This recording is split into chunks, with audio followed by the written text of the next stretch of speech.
This is a sample solution of number 15 from page 256 from the Pre-Calc Honors textbook, which is Introductory Analysis by Dolciani, etc.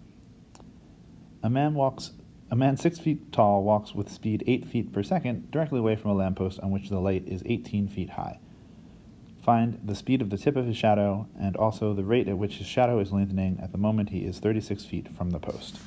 The first step of this, as with almost all problems, is to sketch out a picture of what we're talking about.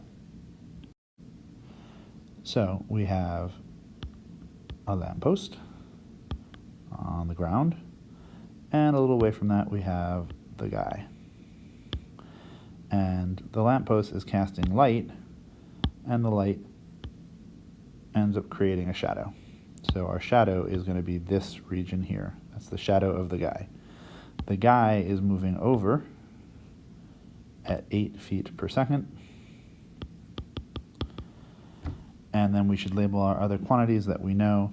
So we'll go and do that as the height of the lamppost, which is given as 18, and the height of the person, which is given as 6.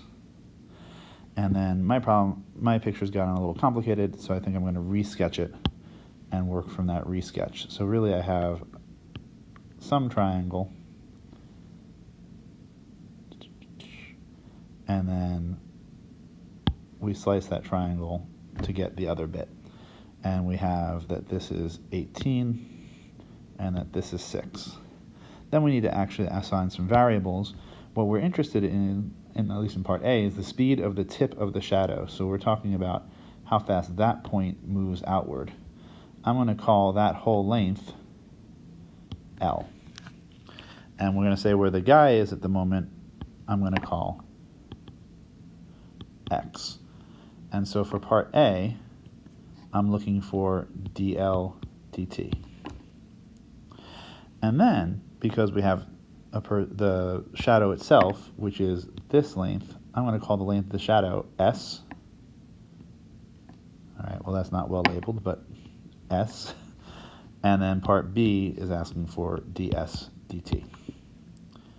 And then we'll go to another screen and relabel this, or at least redraw this figure and start talking about how to find dl dt and ds dt. So here we have a slightly cleaner version of the triangle from the page before, and we can start talking about some relationships.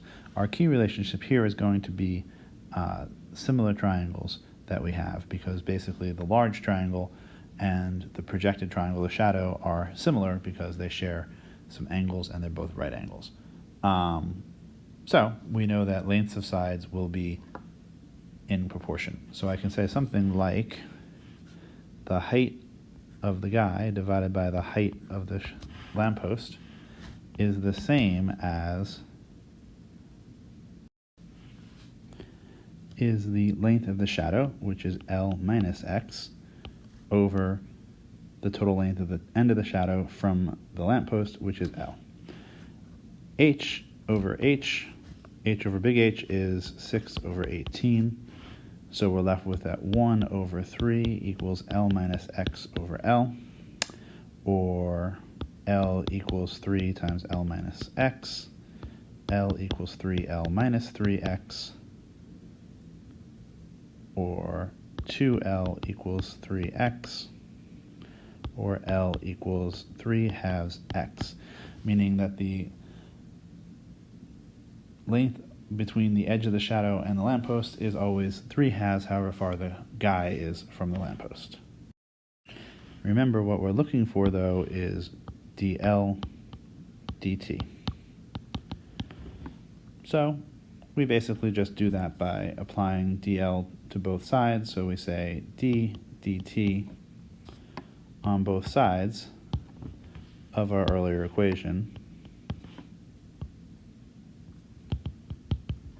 and we get dl dt, the thing we're looking for, is 3 halves dx dt. But we were given that dx dt, how fast the person is moving, was 8 feet per second, so dl dt is 12 feet per second. And that's how fast the edge of the shadow is moving out, the tip of the shadow is moving out. For part B, we can return to our earlier ratio and say that the length of the shadow, which is S, is to the total length as the height of the guy is to the total height. Or S is H over a big H times L, which is 6 over 18 times L, or 1/3 L. And now we want the derivative of S.